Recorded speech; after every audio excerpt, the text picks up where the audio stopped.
Interstate 40. Eastbound. 2:47 p.m. A dusty Honda Civic sits on the shoulder. Hazard lights blinking. A man in grease-stained coveralls kneels beside a flat tire. His 6-year-old son crouches next to him, handing him a wrench. 3 military Humvees crest a hill. They slow, then stop. Doors swing open. 8 soldiers step onto pavement, boots crunching gravel. The lead officer freezes. His eyes lock on the man's profile. He raises his hand. Sharp, deliberate. The entire convoy snaps to attention. Salutes held. The little boy looks up at his father. Dad, why are they doing that? Cole Bennett doesn't answer. He just tightens the lug nut. His hands don't shake. Cole Bennett's apartment. 5:03 a.m. Friday morning. The alarm doesn't ring. Cole is already awake. He's been awake since 4:47, staring at the ceiling. Water-stained tiles. Cracks spreading like veins across pale plaster. He sits up, bare feet on cold linoleum. The apartment is silent except for the hum of the refrigerator and the distant rumble of trucks on the interstate. 2 bedrooms, 1 bathroom, 640 square feet. Rent, $1,100. Due in 6 days. He has $340 in his checking account. Cole stands, pulls on jeans, a flannel shirt with a torn pocket. He moves to the kitchen. 3 steps. The counter is cluttered with bills. Electric, water, credit card statements with red warnings. An eviction notice dated January 3rd, partially hidden under a coffee mug. He ignores them, opens a refrigerator. Half a carton of eggs, bread, butter, milk that expires today. Enough. He cracks 4 eggs into a pan. The sizzle fills the small space. He toasts bread, pours a glass of milk, arranges everything on 2 mismatched plates. 5:31 a.m. A door creaks open. Liam shuffles into the kitchen. 6 years old. Blonde hair sticking up. Wearing dinosaur pajamas 2 sizes too small. He rubs his eyes. Morning, buddy. Morning, Dad. Liam climbs onto a chair. His legs swing. Don't reach the floor. Cole sets the plate in front of him. Liam picks up his fork. Stabbing at eggs. Can we go to the aquarium this weekend? Cole pauses. Just for a second. He's heard this question 11 times in the past month. Not this weekend, Liam. But you said... I said soon. And I meant it. Just not yet. Liam's face falls. He doesn't argue. He never does. He just nods and eats his eggs. Cole watches his son. Guilt twists in his chest like a blade. Soon. He always says soon. They eat in silence. Comfortable. Familiar. At 6:10, Cole drives Liam to his neighbor's apartment. Mrs. Chan, 72. Kind. She watches Liam before school for $40 a week. Cole can barely afford it, but he has no choice. Be good for Mrs. Chan. I will.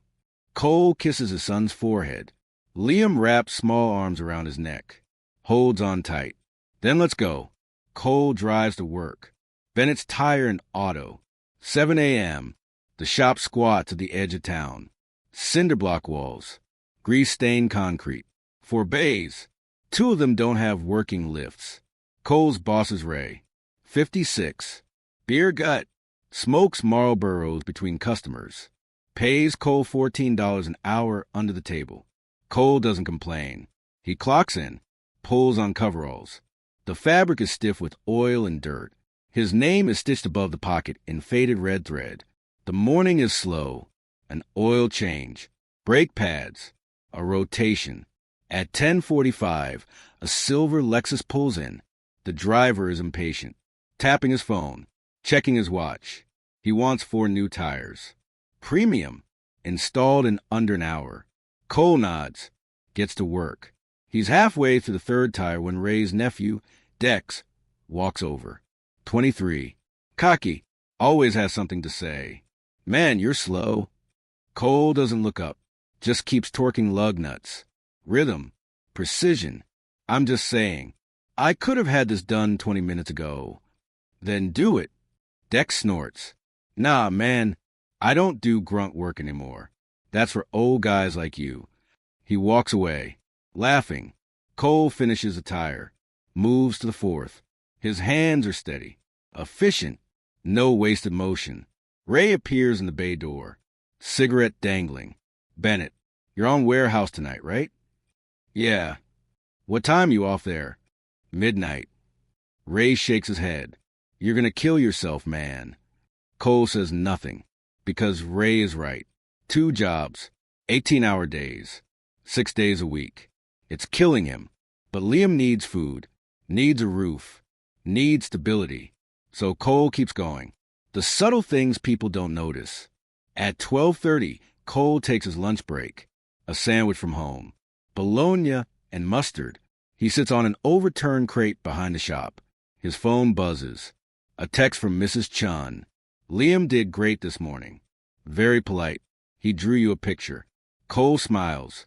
He rolls up his left sleeve to wipe his forehead. That's when the tattoo shows. Faded, blue-black ink, worn by time and sun. An eagle, trident, anchor, pistol, the seal trident. Below it, smaller wings.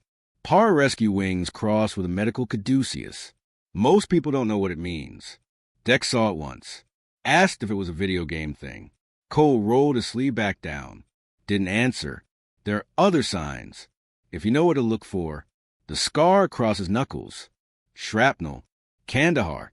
2019. The way he moves. Economical. Alert. Never wasting energy. The way his eyes scan every room. Every parking lot. Exits. Threats. Angles. The way he stays calm when the hydraulic lift fails and a truck nearly falls. Dex panics. Scrambles. Cole steps in. Wedges a jack. Stabilizes the vehicle. Fixes the lift. No hesitation. Ray mutters. Where'd you learn that? Cole shrugs. Just common sense. It's not. 6:45 p.m. Home. Cole picks up Liam. They stop at a gas station. Cole buys milk and cereal. $8.47. He pays in cash. Counts out exact change. At home, Liam does homework at the kitchen table. Cole makes spaghetti. Jar sauce. No meat. It's what they have. They eat together. Liam talks about school. About his friend Sophie. About a stray cat he saw. Cole listens. Really listens. This is a part of the day he lives for. After dinner, Liam takes a bath. Cole sits on the edge of the tub, making sure the water isn't too hot, making sure Liam scrubs behind his ears. At 8 o'clock, bedtime. Cole tucks Liam in, pulls the blanket up to his chin. Liam looks up at his father. His eyes are wide. Curious. Dad. Yeah, buddy? How'd you get that scar? The one on your hand. Cole glances down. The scar is thick, raised. It runs from his wrist to his index finger. Old accident. What kind of accident? Just something that happened a long time ago. Liam frowns. Does it hurt? Not anymore. Good. Cole leans down, kisses his son's forehead. I love you, Liam. Love you too, Dad. Cole turns off the light, leaves the door cracked. A sliver of hallway light spills in. He stands in the doorway for a moment, watching his son. What Cole doesn't say. The scar came from a piece of fuselage. Black Hawk Down. Kandahar Province. August 14th, 2019. Operation Ghost Hawk. 5 men trapped. Enemy advancing. Cole was attached to an Air Force pararescue unit. Navy SEAL. Rescue swimmer. Cross-trained. Sent in when things went to hell. He went back 3 times. Pulled 4 men out. The 5th didn't make it. Sergeant Kyle Morse. 28 years old. Father 2. Cole tried. God, he tried. But the fire was too much. The smoke. The bullets. He had to choose. Save before he could carry. Or die with the 5th. He made the choice. The general. The one Cole pulled out first recommended him for the Navy Cross. Cole refused it. Said he didn't deserve it. Because Kyle Morse didn't come home. 3 months later, Cole left the Navy. Honorable discharge. Full benefits. He could have stayed. Could have climbed ranks. Could have been a hero. But Liam's mother had just died. Cancer. Stage 4. 31 years old. Liam was 4. He needed his father. So Cole walked away. From the teams, the missions, the brotherhood. He came home. Got a job at a tire shop. Became invisible. The ghosts that follow. Late at night, when Liam is asleep, Cole sits in the dark. He doesn't sleep well. Hasn't for years. He sees it. Over and over. The Black Hawk. The flames. Kyle's face through the smoke. Reaching. Screaming. Cole's hands slick with blood. Pulling. Pulling. Not enough. Never enough. He closes his eyes. Opens them. The apartment is quiet. Liam is safe. That's what matters. That's all that matters. 10:47 p.m. Cole changes into a different shirt. Grabs his keys. He has 4 hours of warehouse work ahead of him. Loading trucks. Moving pallets. $16 an hour. He'll be home at 1:30 a.m. Sleep 3 hours.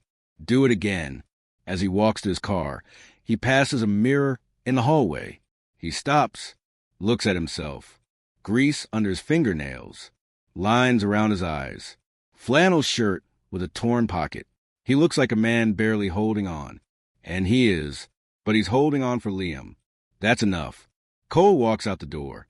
The world sees a struggling single dad. A grease monkey. A nobody. They don't see the seal trident under his sleeve. They don't see the men he saved. They don't see the weight he carries. And that's exactly how Cole wants it. Because being just dad is the only mission that matters now. Cole's Honda Civic rattles along the right lane. The car is a 2008 model. Faded blue paint. 187,000 miles. The check engine light has been on for 2 months. But it runs. That's all Cole needs. Liam sits in the back seat. Booster seat. Worn straps. He's drawing in a notebook, using the 4 crayons they have left. Dad, look, I drew us at the aquarium. Cole glances in the rear-view mirror. 2 stick figures. One tall, one small, both smiling. Blue waves around them. A shark in the corner. That's really good, buddy. When can we go? Cole's jaw tightens. Soon. Liam nods. Goes back to drawing. The tire shop closed early today. Ray gave everyone the afternoon off. Some kind of plumbing emergency. Cole picked up Liam from Mrs. Chen's. Thought maybe they could drive to the park. Spend an hour outside. Free. Simple. Then the tire blew. 2:38 p.m. The front passenger tire explodes. Not a slow leak. A full blowout. The car jerks hard to the right. Cole's hands grip the wheel. No panic. Just control. He eases off the gas. Doesn't brake hard. Lets the car coast. Steers toward the shoulder. The Civic bumps over gravel. Comes to a stop. Hazard lights on. Cole shifts into park. Turns to look at Liam. You okay?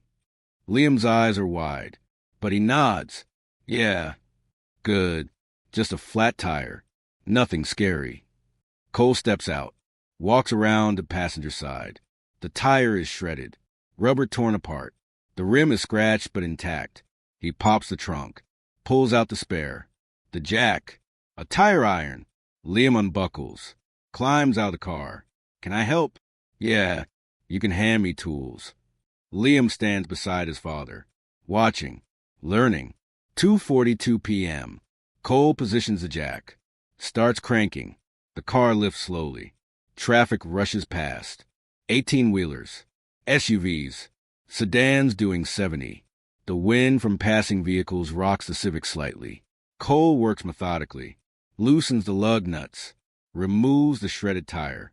Liam hands him the spare when he asks. No wasted motion. No frustration. Just work. A black Mercedes sedan slows. Pulls onto the shoulder 20 feet ahead. Cole glances up. Keeps working. The driver's door opens. A man steps out.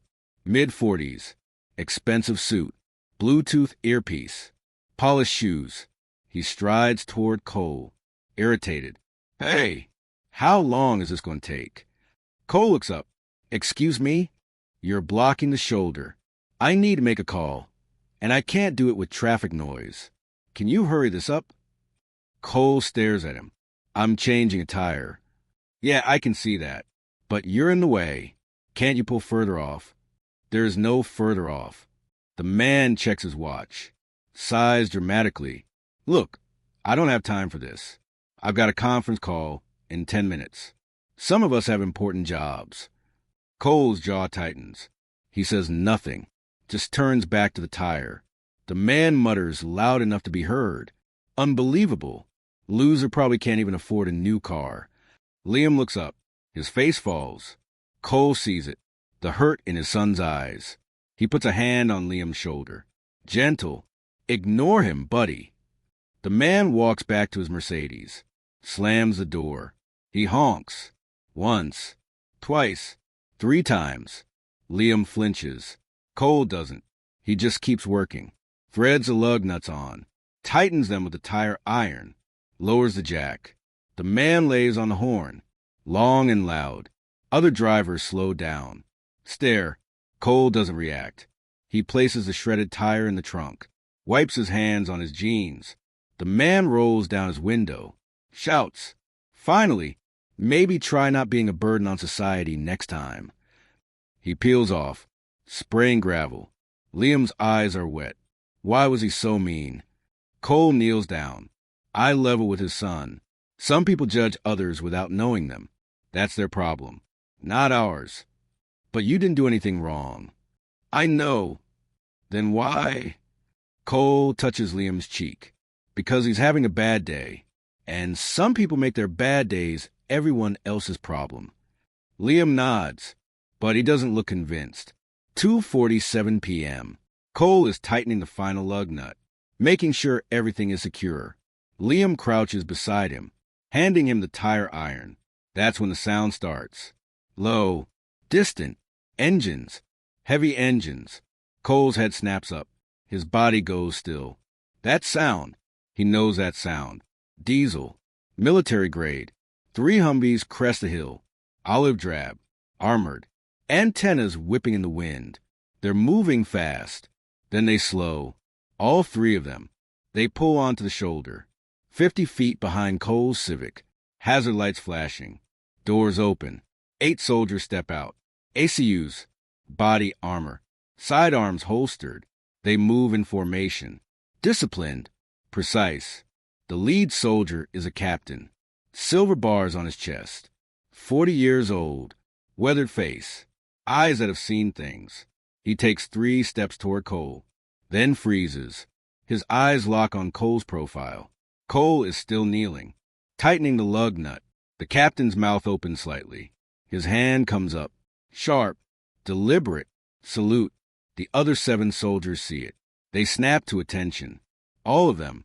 Salutes held. Rigid. Perfect. Traffic slows. Drivers crane their necks. Staring. Liam looks up at his father. Dad. Cole doesn't answer. He just tightens the lug nut. 1 full turn. Then another. His hands don't shake. 2:49 p.m. The captain lowers a salute. Takes another step forward.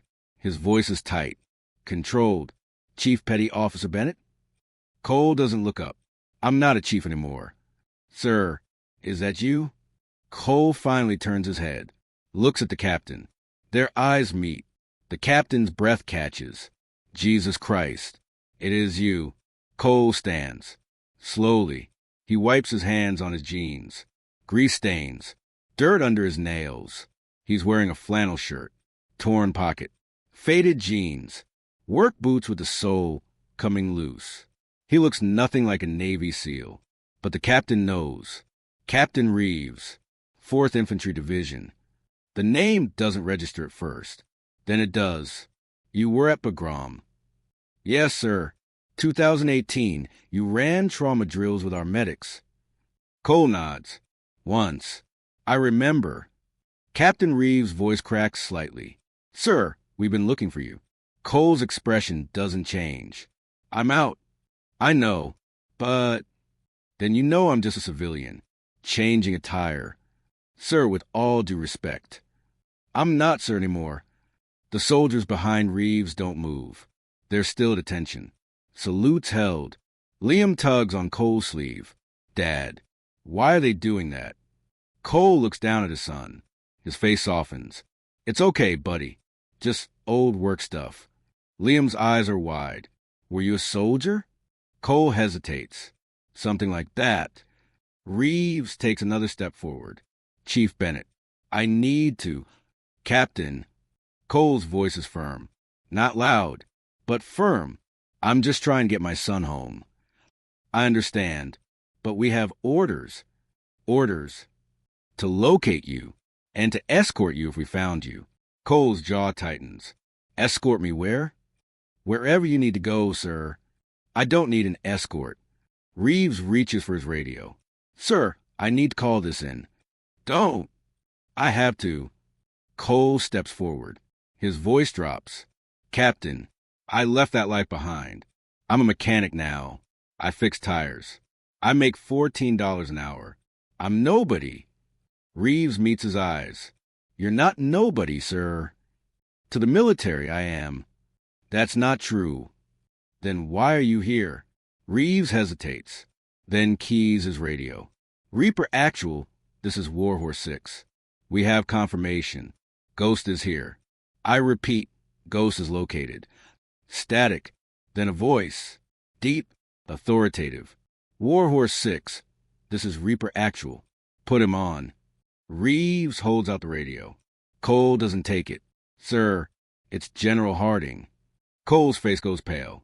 Just for a second. Then the mask comes back. He takes the radio. Presses the button. This is Cole Bennett. The voice on the other end is steady. Measured. Chief Bennett.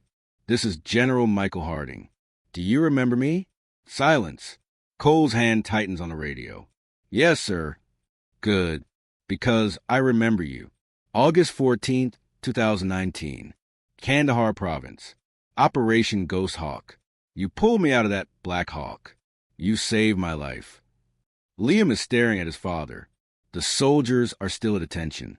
Traffic is slowed to a crawl. People watching. Cole's voice is flat. I was doing my job, sir. You went back 3 times. I did. Under fire. Through flames. You pulled 4 of us out. Cole's jaw clenches. I didn't get everyone. There's a pause. Then Harding's voice softens. Sergeant Morse. Yes, sir. That wasn't your fault. It was. No, it wasn't. And I've spent 5 years trying to tell you that. Cole doesn't respond. Harding continues. You were recommended for the Navy Cross. You refused it. Then you disappeared. No forwarding address. No contact. We've been looking for you, Chief. Why? Because you're a goddamn hero. And heroes don't get to just vanish. Cole looks at Liam. His son's eyes are filled with confusion. Fear. General, I appreciate the call, but I'm not a hero. I'm a father. That's all I am now. You're both. No, sir. I'm just a dad. One of the soldiers behind Reeves whispers to another. That's the ghost. Has to be. I thought he was a myth. He's real. Liam's voice is small. Dad, what's happening? Cole hands a radio back to Reeves. He kneels down, puts both hands on Liam's shoulders. Nothing bad, buddy. I promise. These men they knew me from a long time ago, from before you were born. Were you a hero? Cole's throat tightens. No, but they said, I was just a man doing a job, and then I came home to be your dad. That's the most important job I've ever had. Liam wraps his arms around Cole's neck. Cole holds him. Behind them, Captain Reeves is back on the radio. The other soldiers finally lower their salutes. But they don't leave. They stand there, waiting. 2:54 p.m. Cole stands, lifts Liam into his arms. Reeves approaches again. Sir, the general wants us to escort you home. That's not necessary. With respect, sir, it was a request. Cole looks at the Humvees, at the soldiers, at the traffic backing up on the interstate, people filming with their phones. This is exactly what he didn't want. Attention, recognition, the past dragging him back. But Reeves isn't backing down, and neither is the convoy. Cole sets Liam down gently. Get in the car, buddy. Okay, Liam climbs into back seat. Cole turns to Reeves. I don't want this. I know, sir. I'm not who you think I am anymore. Yes, you are. You just don't wear the uniform. Cole shakes his head, but he doesn't argue, because deep down he knows. You can leave the teams, but the teams never leave you. Reeves keys his radio again. Warhorse 6 to all units. We're escorting Ghost home. Standard formation. Keep it tight. The soldiers move. Doors open. Engines start. Cole gets into his Civic. Starts the engine. Liam leans forward. Dad, are they following us? Yeah. Why? Cole pulls onto highway. In his rear view mirror, 3 Humvees fall into formation, 1 in front, 2 behind, a rolling honor guard on Interstate 40. People stare. Cars pull over. Someone salutes from the shoulder. Cole's hands grip the steering wheel. His knuckles are white. Liam's voice is quiet. Dad, who are you? Cole glances in the mirror, meets his son's eyes. Someone I'm not anymore. But as the convoy rolls down the highway, Cole knows that's not entirely true, because the man who ran into fire to save his brothers, he's still in there. He's just learned to be quiet, to be invisible, to be just Dad. And maybe Cole thinks that's the hardest mission of all. 3:17 p.m. Cole's apartment complex. The convoy pulls into the parking lot. 3 Humvees, a faded blue Honda Civic. Neighbors step out onto balconies. Children stop playing. A woman drops her grocery bag. The lead Humvee parks. Engine idles. Then shuts off. Cole parks in his usual spot. Space 214. Under a dying oak tree. He doesn't move. Just sits there. Hands on the wheel. Liam unbuckles his seatbelt. Are we home? Yeah, buddy. We're home. Why did they follow us? Cole doesn't answer. Because he doesn't have an answer Liam would understand. The driver's door of the lead Humvee opens. Captain Reeves steps out. The other soldiers follow. 8 men, all standing at ease. But their eyes are sharp. Alert. This isn't casual. Cole finally opens his door. Steps out. Reeves approaches. Stops 6 feet away. Sir, the general wants to speak with you again. Face to face this time. I already spoke to him. He's insistent. I'm not interested. Reeves' jaw tightens. Chief Bennett, with all due respect, you don't get to disappear. Not from this. Cole's eyes narrow. From what? From the debt we owe you. You don't owe me anything. Yes, we do. A second soldier steps forward. Younger, maybe 25. Corporal stripes. His voice shakes slightly. Sir, my father was in that Black Hawk. Cole goes still. The corporal continues. Captain David Chun. Air Force. He was a co-pilot. Cole's face doesn't change, but something in his eyes shifts. Chun. Yes, sir. I remember him. The corporal's voice cracks. You pulled him out first. He was unconscious, bleeding from the head. You drag him 200 meters through enemy fire. You save his life. Cole looks away. I was just doing my job. No, sir. You went beyond your job. You were Navy. That was an Air Force bird. You didn't have to be there. I was attached to pararescue. It was my mission. You could have died. Cole's voice is flat. A lot of people could have died that day. The corporal takes another step forward. My father talks about you. Every year, on the anniversary. He says, you're the reason he got to walk me down the aisle at my wedding. The reason he met his grandson. Cole's throat tightens. He doesn't speak. The corporal's eyes are wet. He calls you the ghost. Says you appeared out of nowhere. Pulled him from the fire. Then vanished. He tried to find you. To thank you. But you were gone. I had reasons. I know. Your son. Cole's head snaps toward him. How do you know about my son? Reeves steps in. We did our research, sir. After the general found out you were in the area, we tracked you down. Single father. 2 jobs. Living on the edge. Cole's voice hardens. You had no right. We had every right. You saved lives. And now you're barely surviving. That's not acceptable. That's my business. It became our business when we found you. Liam opens the car door, slides out. He walks to his father, takes his hand. The soldiers see him. A 6-year-old boy, blonde hair, dinosaur t-shirt, worn sneakers with a hole in the toe. The corporal's face softens. Is this him? Cole puts a hand on Liam's shoulder. This is Liam. Hi, Liam says quietly. The corporal kneels down. Hi, Liam. Your dad is a hero. Liam looks up at Cole. He keeps saying he's not. Well, he's wrong. 3:24 p.m. Reeves pulls out a satellite phone. Sir, General Harding wants a video call. He's waiting. I don't. Please. There's something in Reeves' voice. Not an order. A request. Cole exhales. Fine. Reeves taps the screen. Holds it up. The screen flickers. Then a face appears. General Michael Harding. 3 stars. Silver hair. Face carved from stone. But his eyes are warm. Chief Bennett. General, it's good to see you, even if you look like hell. Colt almost smiles. Almost. Civilian life. So I see. Harding's face grows serious. I'm going to cut to the chase. I've been looking for you for 5 years, ever since you refused the Navy Cross and walked away. I wanted to thank you in person, but you disappeared. I had to. I know. Your son. I read the file. Your wife. Cancer. I'm sorry. Thank you. Harding leans closer to the camera. But here's the thing, Cole. You saved my life. You saved Captain Chen's life. You saved Sergeant Torres, Corporal Mendez, and Specialist Kim. 5 men. 5 families. You gave us a future. Cole's jaw clenches. I didn't save everyone. The screen is silent. Then Harding speaks. Kyle Morse.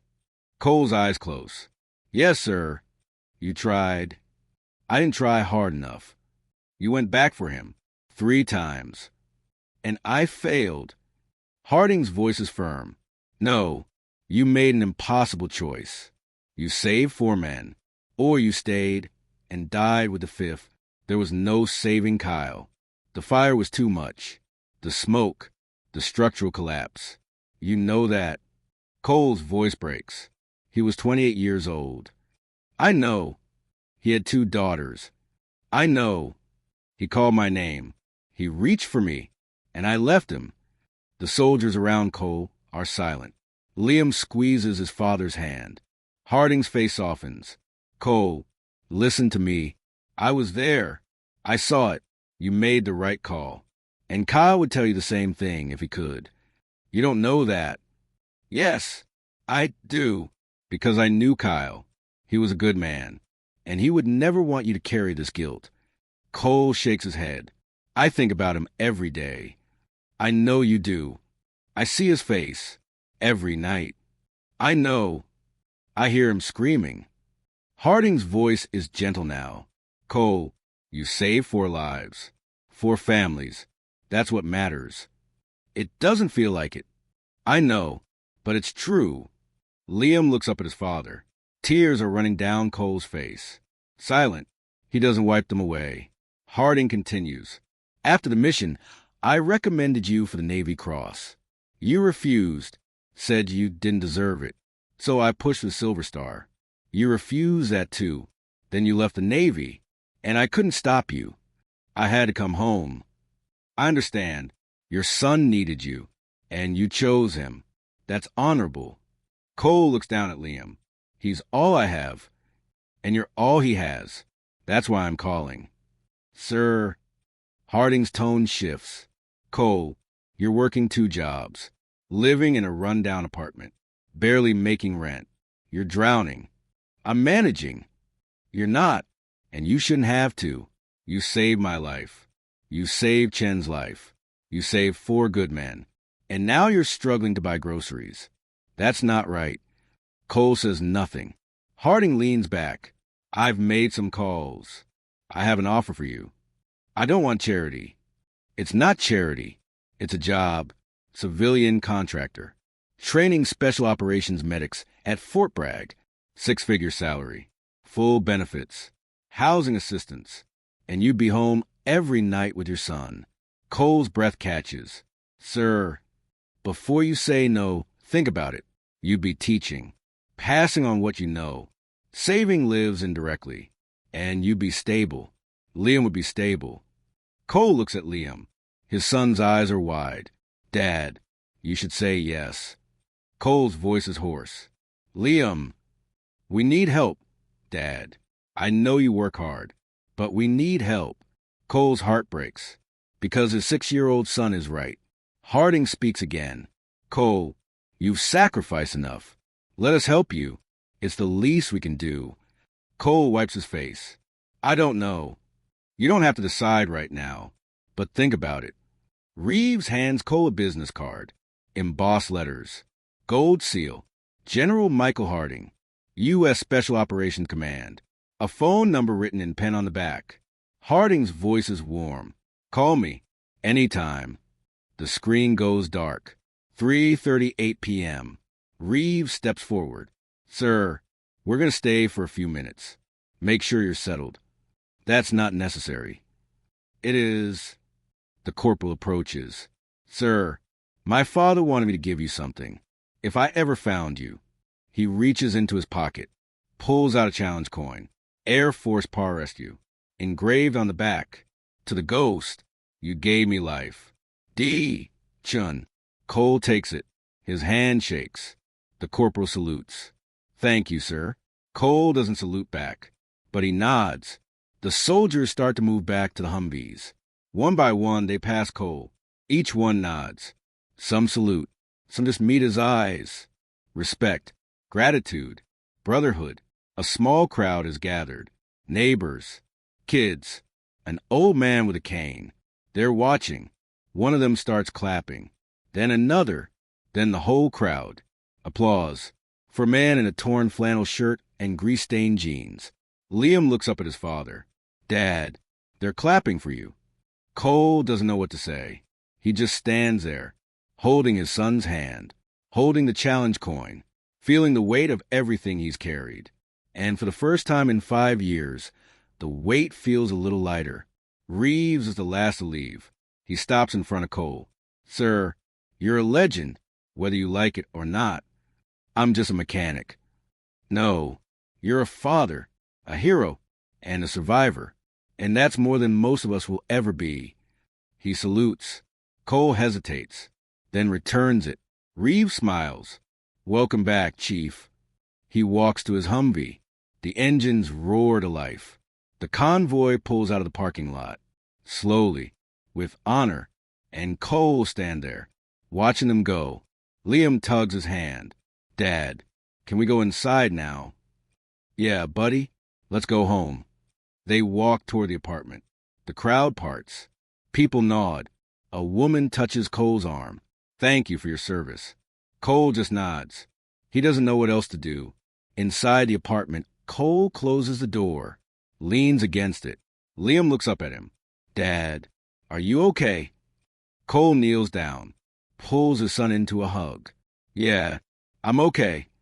Were you really a hero? Cole pulls back, looks into Liam's eyes.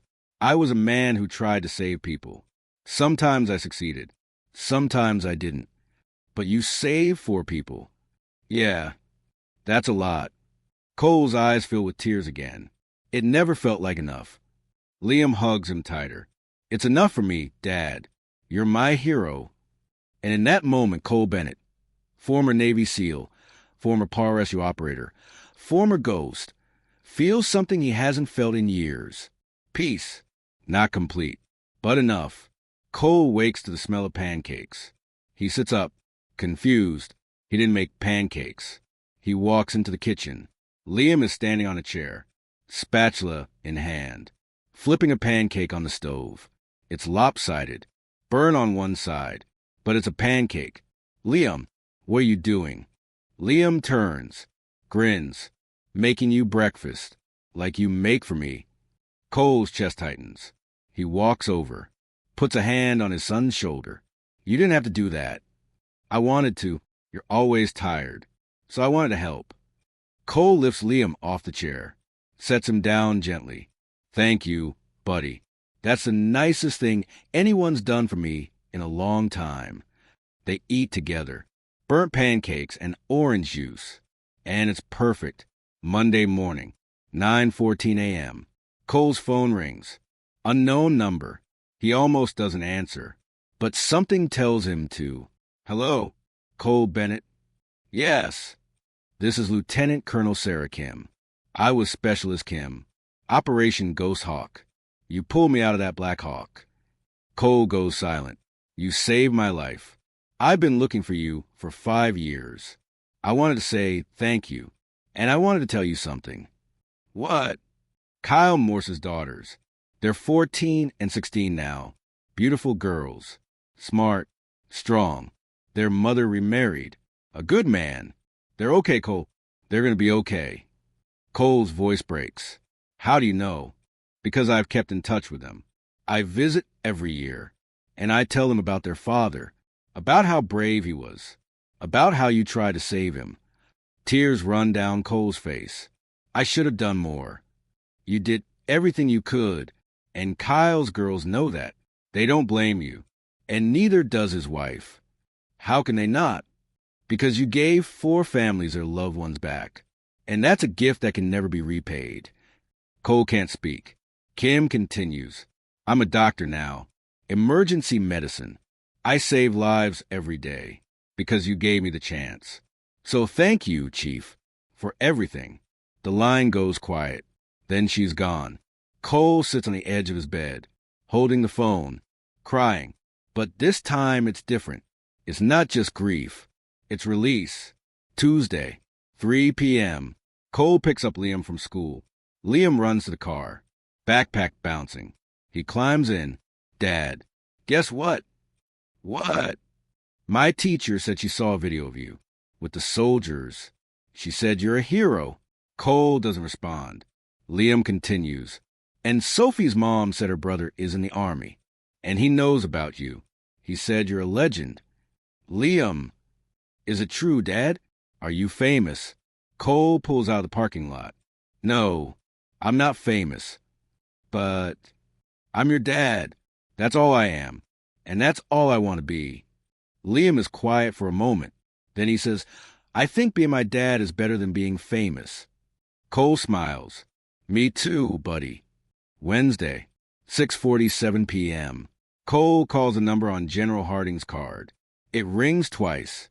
Chief Bennett. I was hoping you'd call. General, about the job offer. Yes. Cole takes a breath. I'll take it, but only if I can be home every night. Liam comes first. Understood. You'll work standard hours. No deployments. No overnight training. Just teaching. You have my word. Then I accept. Good. I'll have the paperwork sent over. You start in 3 weeks. Thank you, sir. No, Cole. Thank you. Cole hangs up. Liam is sitting at the kitchen table, doing homework. Cole sits beside him. Hey, buddy, I got a new job. Liam looks up. Really? Yeah. Better pay. Better hours. We'll be okay. Liam grins. Does that mean we can go to the aquarium? Cole laughs. Yeah, we can go to the aquarium. Liam jumps up, hugs his father. You're the best dad ever. Cole holds him tight. I'm just trying, buddy. That's all. 3 months later, Cole is teaching a class of special operations medics at Fort Bragg. He's wearing civilian clothes, jeans, a plain t-shirt, but the men in front of him are hanging on every word because they know who he is, the ghost. Cole doesn't talk about the legend. He talks about the reality. You will face impossible choices. You will try to save everyone, and you won't, and it will haunt you, but you keep going, because one life saved is worth a lifetime of nightmares. The room is silent. Afterward, a young medic approaches. Sir, I just want to say, it's an honor to learn from you. Cole nods. Just remember, the real heroes are the ones who come home and keep going, who raise their kids, who get up every day even when it's hard. That's courage.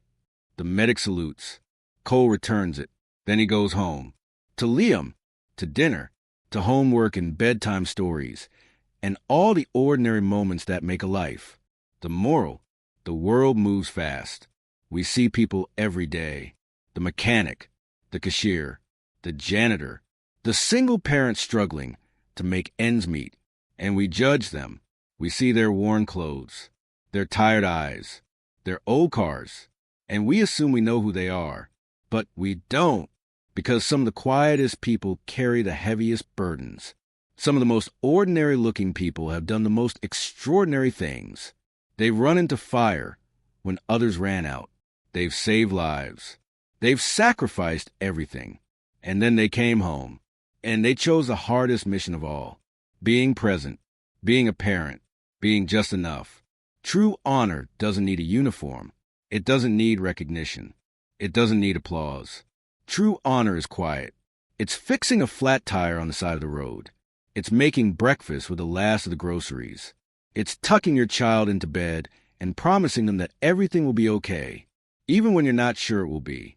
Cole Bennett saved 4 lives in Kandahar, but the most important life he saves every day is his son's. By showing up, by being present, by being dad. And that's the kind of hero the world needs more of. If you believe the quietest people often carry the heaviest burdens, and that being just dad is the most heroic thing of all, subscribe and share this story. Because honor doesn't need a uniform. It just needs a choice. And Cole Bennett made his.